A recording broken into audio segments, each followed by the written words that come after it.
If you're listening to this podcast on the day that it's released, which is Monday, February 26th, and there's only 2 days left to sign up for EcomCrew's new courses on importing and developing a seven-figure brand. You can go to EcomCrew.com/course to sign up today. Now, this course is being offered as a 2-for-1 bundle since we just released the new website, the My EcomCrew area, the new course, and everything. We're doing this sale one time. The next release will be full price. Go to EcomCrew.com/course to sign up today, and we'll see you on the inside. This is Mike, and welcome to the 123rd episode of the EcomCrew podcast. Don't forget, you can go to EcomCrew.com/123 to get to the show notes for this episode. And for this episode, we're doing our 6th rendition of the Under the Hood segment with Rob Hampton. So glad he could join us today. Rob sells musical electronics. We're going to dig right into that after this introduction, but I also want to remind everybody that you can go to EcomCrew.com/underthehood to be on your very own episode of the EcomCrew podcast and do the Under the Hood segment with us. I've really been enjoying doing these. We're starting to run out of applicants for it, so definitely head to EcomCrew.com/underthehood to sign up today. We have a few of these in the can, but I definitely want to get some more done. Really enjoy doing these, as I said. And again, today, Rob Hampton on the podcast. I want to thank him for coming on. Hopefully he got a lot out of this. I really enjoy doing these, as I've said before. And we're going to dig right into Rob's interview right after this introduction. Welcome to the EcomCrew podcast, hosted by Mike Jackness and Dave Bryant, who together run e-commerce businesses that generate 8 figures annually. Mike and Dave take pride in running a podcast that isn't just fluff, talking about specific products, problems, and real-world solutions. In the words of one of our favorite reviews, this podcast is like a playbook for e-commerce. You can take any episode and spend the next month trying to implement it. So without further ado, here's the EcomCrew. Hey, Rob. Welcome to the EcomCrew podcast, man. Hey, Mike, thanks so much for having me. I'm really excited to be on here and chat with you. No problem. I'm glad you were able to come on. So just so everyone knows, this is our Under the Hood segment where I interview podcast listeners and try to give them actionable advice on their business. And the format of it basically is me asking questions of the people who come on first, just so I can get an idea of their business and be able to give them advice depending on kind of where they're at in their life cycle of their business and stuff like that. So I get a good understanding of their business, and then we go into them interviewing me phase and trying to answer as many questions as we can for them. We try to do these in about an hour and either make them a 30-minute podcast or two 30-minute podcast parts that kind of equal the hour. So without any further ado, let me just kind of jump right in. The first question I've been asking is this more of a personal curiosity to each person is, how did you get into e-commerce?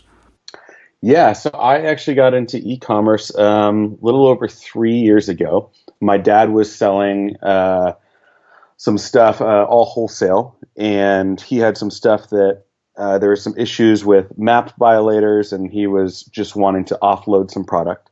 So he actually said, hey, do you want to see if you can sell this on Amazon? He was selling all on eBay.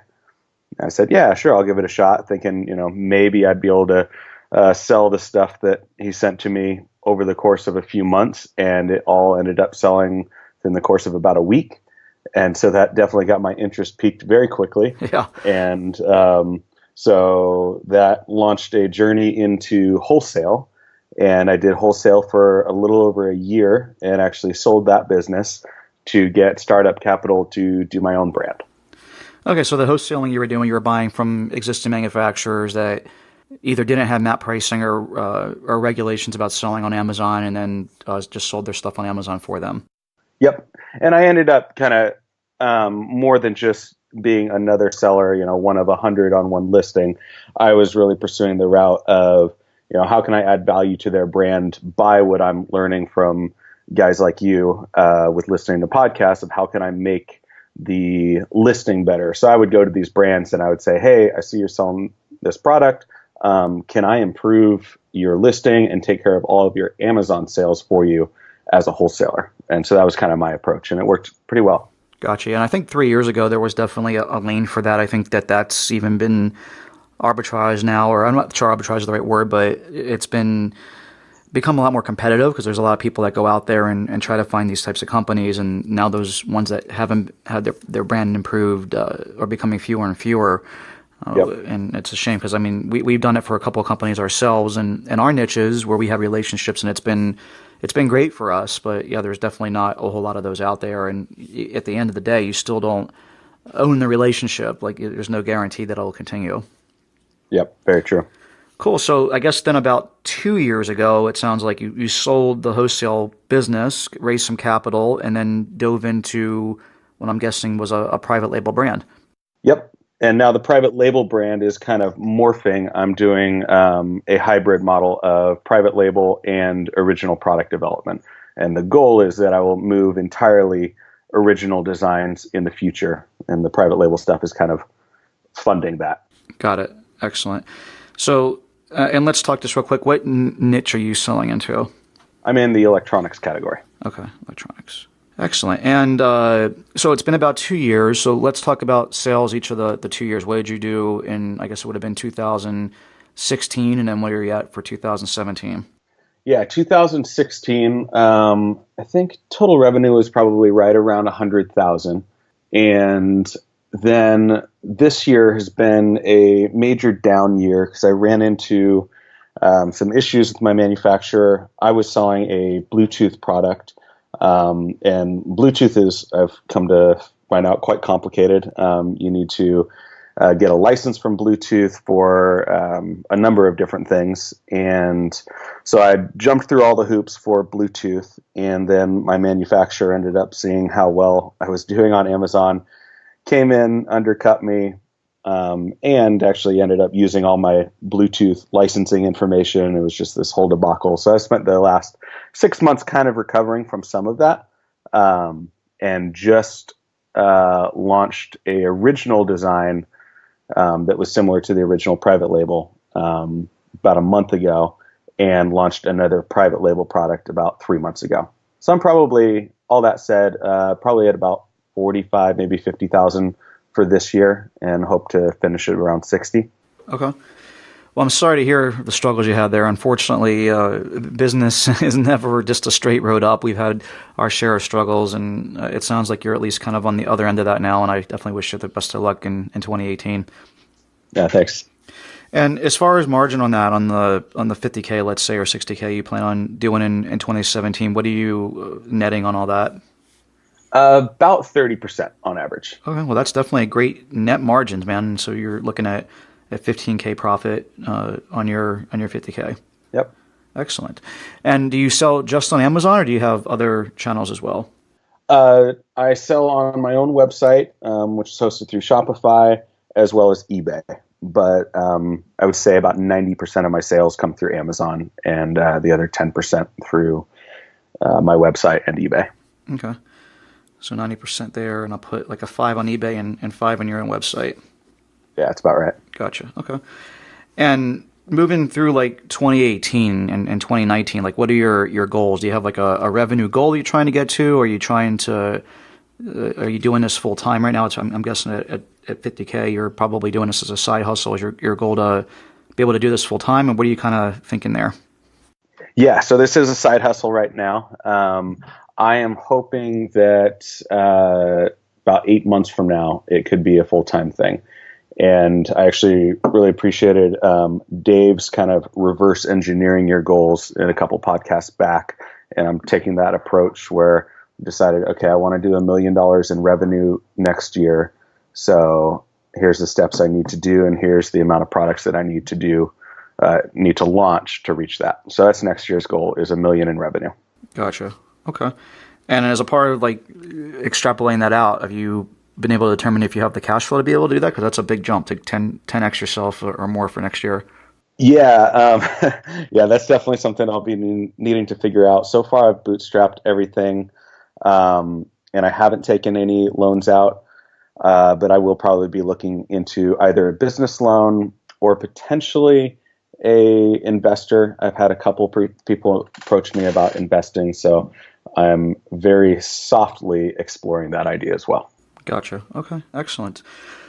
So I guess let's kind of dig into some of the things that you're struggling with a little bit. I might have some more questions from you later, but I think I have a pretty good overview. I mean, it sounds like you've been at this for a couple of years. You had 100K first year, a little bit down year this year. You have 2 private label products, so it's primarily from just a couple SKUs. You're looking to grow to $1 million next year, which is going to require more capital, more SKUs, and just kind of growing the brand. And right now you're doing it as a side hustle. I'm looking to eventually get into full time. So it gives me a pretty good understanding of what you're doing. And you were kind enough to share with me the exact niche, the exact products you're in. So I was able to look at that for a few minutes and get a little bit better understanding of exactly what you're selling. So I guess probably a good time to just start hitting me with some questions, and let me see how I can help. Yeah, cool. So I think as I'm thinking about scaling and I'm realizing just, my own time limitations, I'm realizing one of the first things I need to do is get more of a team around me. That said, being a small startup and being completely bootstrapped financially, that's definitely not going to be local. So I'm primarily looking at the Philippines, and I know you have experience there. So I've actually hired some Filipino workers in the past for a couple different things, a little bit for product research in the wholesale category, and a fair amount for graphic designers. And so I have a little bit of experience with it. I've used onlinejobs.ph primarily, but none of the relationships have lasted long term, and I think that's my fault. I need to figure out what are the cultural differences that I need to just communicate better, work with them better. So to give you a specific example, I had a graphic designer who was just fantastic. Guy was absolutely incredible. But his communication just wasn't very good. He would not respond for a few days, and I wouldn't know what was going on. And so I ended up, being fairly direct with him and just saying, hey, you do a fantastic job, but when you drop off for days at a time, I don't know what's going on, and here's the negative effects of that for me. What can we do to make this better? And I definitely got the impression that I kind of embarrassed him. And from what I've heard about the culture, embarrassing is, definitely a huge issue. And so, yeah, that would be one example of I need better cultural understanding, I think. But at the same time, I need to be able to keep employees accountable, obviously. Yeah. So what would be your thoughts there? Was he a full-time guy or just like a part-time contractor? He was full-time. Yeah, that's interesting. I mean, I think that obviously there's like a unwritten commitment, I guess, if you're hiring someone full-time, that they wouldn't have a problem with the responsibility and getting back to you. I mean, it really is kind of not excusable in my mind. From as far as cultural difference things there, I mean, embarrassing somebody, I mean, I think that's probably not something to do in any culture, right? I mean, Right. but I'm not sure that just being direct with somebody like that is necessarily embarrassing somebody. I think it's just being direct and open and honest. And if they can't handle that, that's probably not good. I don't know. I mean, like our team in the Philippines just does an amazing job. I think the culture there is awesome. I mean, but a lot of it stems from just my general feeling of like how to treat people in general, but also how to adapt to other customs and not make them adapt to us. So, I mean, the things that I've instituted there and let it be very well known is that, they're working from the Philippines. We need to adapt to that stuff. So it's the 13th month pay, as a for instance, their holidays, their hours. I've also learned that they love food, so they always say like, if you feed us well, we'll treat you well, kind of thing. So we do a lot of company lunches and things like that, and it helps because we have a team and they're all there together. But just like our team here in the U.S. or anywhere else that would have a team anywhere in the world, we try to reward them for doing a good job and letting them know like how much we appreciate them. I think that's really important.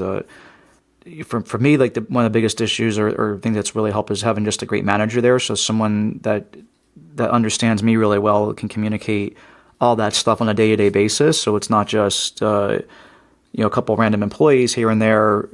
Having one centralized office with a manager, I think definitely helps keep that culture in check. Because she's communicating with me all the time and making sure that they understand how much we appreciate everything they do. And but we hold them to what, I mean, what wouldn't be acceptable is if they didn't come to work on time and didn't get their job done, didn't communicate with us. So I mean, we'd make a change. I think that everyone there knows that. I mean, just because we're nice and respect them and treat them well doesn't mean that we don't also expect a high quality work from them in exchange. So, it just might have been a bad luck thing kind of for you or whatever. Okay. Maybe it's just as you hire somebody, setting those expectations on day one, so you're not necessarily putting them in a position of embarrassment. Like, could help. Just saying, hey, look, these are the challenges I see. Like, I'm here, you're there, you're working these hours, I'm working different hours. We need to make sure we're communicating well. I mean, we put Basecamp in internally to help with this. That's something else you could look at, just having tasks and assigning things in Basecamp. So instead of me having to constantly wonder what they're doing, we have like daily updates they type in and give us an update on what they're working on every day, just at a high level. And we assign tasks within Basecamp with due dates and have comment chain on things so we can communicate back and forth. That certainly seems to help. So that might be something else you could do as well. Yeah, so I have set up some systems in place for like project management. I've been using Trello for assigning tasks and that sort of thing. I haven't moved over to anything like Basecamp or Slack for communication, but I'm thinking I'm probably going to need to go that direction because Trello is not really built out for that quite as well. So I've mostly just been using Skype for actual back and forth communication. Mm-hmm. Yeah. So how about, so you mentioned understanding their working hours and that sort of thing. Another thing that I've run into is I've hired another guy and really wanted to, give a lot of freedom. I'm looking to have time freedom and flexibility with having a business, right? That's much of the reason for pursuing something like this. And I want them to be able to really enjoy what they do and have freedom as well. So originally, with the couple workers I've hired, I've told them, hey, you set your own hours as long as you are working 40 hours a week, and you'll be salaried for 40 hours. I don't really care when you work as long as you get the job done. And with the few people I've had, it hasn't seemed like that lack of structure has worked out so well. Has that been your experience? Is a lot of structure better, I guess would be the question. Yeah, I think it is. I mean, I think that this is a universal thing, whether it's a Filipino employee or someone in the U.S. I mean, just I don't know. Like I've done a hybrid of all of this, or one way or the other, and over the last 15 or plus years since we've been in business or hiring people. And while I'd love to just tell people they can come work any hours they want, I feel that you need to be a special kind of person to really be able to pull that off. And most of those types of people are entrepreneurs, right? They are self-motivated and driven. I think the average person looks for that structure. And I don't think that is in a negative connotation in any way. I just think that it helps this is a job to kind of compartmentalize things and know that they need to be there certain hours versus being a self-starter and just doing things anytime that they feel like. That's more of an entrepreneurial mindset, and there's different mindsets and personality types that fit better for different types of jobs or circumstances. And I don't know, I think it's better to just say, like, these are your hours. You set the hours that you expect them to be there, and get daily updates or whatever based on what they did during those hours, and it probably would work out better. Okay. Yeah. Do you try and overlap the hours at all so that you and your team are working for an hour or two at the same time every day? Yeah, that's actually a very important thing that we do. So they come in at 7 a.m. Filipino time, which is either 3 p.m. or 4 p.m. our time in California. And the reason we do this is we're in the office in California till 5, and so we get at least 1 hour half the year, and then 2 hours the other half of the year with them. And I realize that 7 a.m. is a little bit early. We want them to be able to work basically 9 to 5 if we could, but we had to kind of push it a little bit to that 7 a.m. number. And as it turns out, they're actually quite happy with this because the traffic in the Philippines, especially in Cebu, like where our office is, we've been there a couple of times and seen it firsthand, is like just redonkulous. So it actually helps them significantly being able to come in a little bit earlier. And actually, a couple of them have been electing to come in even earlier, like at 6 a.m. on their own, because it's better for them. They they get into the office a lot easier, and then they can beat the traffic on the way home. So, but for me, like that's one thing I'm like not like there's lots of things I'm willing to bend on to try to help with customs and productivity and just them being happy in general. But that's like the one thing I'm just like, you guys have got to be there at 7 a.m. So we have our guys in our office are able to work with you for at least an hour a day, which is more than enough time. Like if you have discipline at 4 p.m. every day to talk to your Filipino counterparts, that's more than enough time to get everything done that you need for the day. And then for me, like I also, just because I am who I am and how I am, I'm on Skype until I basically go to bed. So like if they have any other questions that they need from me, and they try not to bother me with too much stuff, but if they need something, I'm there on Skype to answer it, whether it be 6 o'clock at night or 10 o'clock at night, I can still help them out. Mm-hmm. Is most communication going to be written through Skype, or do you actually call from time to time? We do call from time to time, but the vast majority of it's written. Okay. Yeah. The phone calls that we do are once a week. We have a company meeting that's video phone call. And if there's anything that needs, like any type of screen sharing, so like if we're demoing something on how to train them on how to do something, we'll do a video call and screen share with them at that time. And there's a conference room in our office that they'll do that from, just so they can not be bothering other people in the office. But yeah, for the most part, it's just chat. There's no need to do a video call just to kind of see their face, I don't think. Yeah. Okay. But you do a weekly video call for a whole team meeting sort of thing? We do. Yeah. Everyone in the California office and everyone in the Philippines office all gets in one of two rooms, either one room here or one room there. And we have a team meeting. Yep. Yeah. That's been something I've been thinking about implementing as well. Cool. One other question on the Filipino team side of things is pay structure. Would you recommend hourly or salary? I think salary is way better. I mean, these are people that are looking for stability and a long-term commitment, and salary definitely conveys that like a lot more than hourly does. We ask them to work 5 9-hour days with an hour off for lunch, so it's a 40-hour-a-week job, and it's just a salary position. Okay, cool. Yeah, that's what I've been doing. It's just the time hasn't actually been adding up to 40 hours.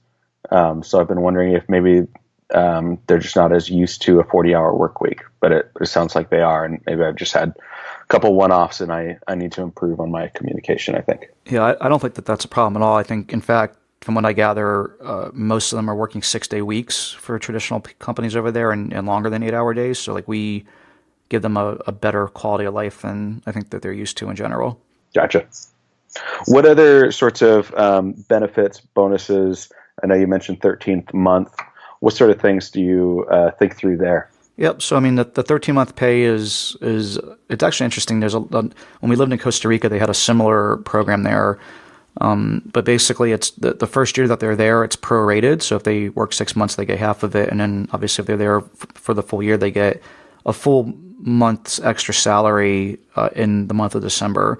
So we just pay them that in one lump sum on December 1st. So they get paid for their for the month of the month of November on December 1st, and then also a full 13th month. There are some other things we're looking through, some challenges that we're trying to work with. Not being a Filipino company, we can't offer like the Social Security equivalent of what they have in the United States, or Medicare type equivalent what they have in the United States. So we're looking into that and trying to see if we can potentially long term provide even more benefits. But we are still kind of struggling with that because it's not easy, obviously, putting all that infrastructure together. We give vacation time. We're really good about family time. If there's like a family emergency, unfortunately, we're dealing with one of those like right now. One of our employees' mothers unfortunately just passed away. So like we're trying to make way for dealing with things like that. A lot of Filipinos don't live on the same island as their relatives do. This is a pretty typical thing where the Philippines is made up of like thousands of islands, literally, and a lot of them come from some of these smaller towns and villages to come to the cities to work. And a relative gets sick or they need to go home, maybe spend time with them. We make sure that we allow for that. One of the saddest things I remember the first time I went there and we were interviewing was just noticing a lot of people don't seem to stay at a job more than a year. I just saw a lot of job hopping. And I remember asking about that, like specifically, and almost every response was, oh, my mom got sick and I had to go back home and they wouldn't give me the time off, so I had to quit my job, or my dad got sick, my brother got sick, whatever it was almost always like a family member having like an ailment, and the company just being like, screw you, there's like another person in line, and that's certainly not how I would ever want to be treated, so we don't treat them that way either. So just, and again, making sure that they feel like they're a part of the team and are respected. I think a lot of times what you see happen in American culture is, especially Americans that don't travel the world and understand like how the world works, is there's just a position of like being cocky or arrogant, because we're Americans or whatever, and which really, like, quite frankly, pisses me off that people act that way, and that like kind of is like prevails in when they hire a Filipino making significantly less than a U.S. salary and not thinking about like, how the world's globalized and everything's relevant, and that these are human beings just like any other human being in the world, and they should be treated that way. And unfortunately, I think a lot of Westerners don't do that. So not to say that you had ever done that, please don't take it that way, but just be thinking about that. And because like a lot of other Western companies have like maybe treated them that way, that they expect that, and it takes some time to earn trust that you're not that way. And that certainly, hopefully, has kind of prevailed now that we've been able to go there and visit them in person, and they know like how we work and how much we do respect what they do, because they do an amazing job. I mean, like our Filipino team, without them, I mean, we would literally be probably half of what we are now in terms of sales, because they've been able to help us so much, and the team has done such an amazing job for us that, and we let them know in every chance we get, like how much they mean to us. So I think that type of stuff is really important, and when you're not there in the room, it makes it that much more difficult, right? So we do the best we can there. Cool, right on. Well, yeah, I think that definitely answers the questions I was thinking through with a outsourced team. That was really helpful. Awesome. And that's a wrap, at least for now. We're about halfway through the interview with Rob. We'll be back on Thursday with our second part of this interview. Again, if you have any comments or questions, you can go to the show notes for this episode by going to ecomcrew.com/123. And don't forget, you can also be on your very own episode of the EcomCrew podcast and the Under the Hood segment by going to www.ecomcrew.com/underthehood. Until the next episode, everybody, happy selling, and we'll talk to you then. Thanks for listening to the EcomCrew podcast. Follow us on Facebook at facebook.com/EcomCrew for weekly live recordings of the EcomCrew podcast every Monday. And please do us a favor and leave an honest review on iTunes. It would really help us out. Again, thanks for listening. And until next week, happy selling.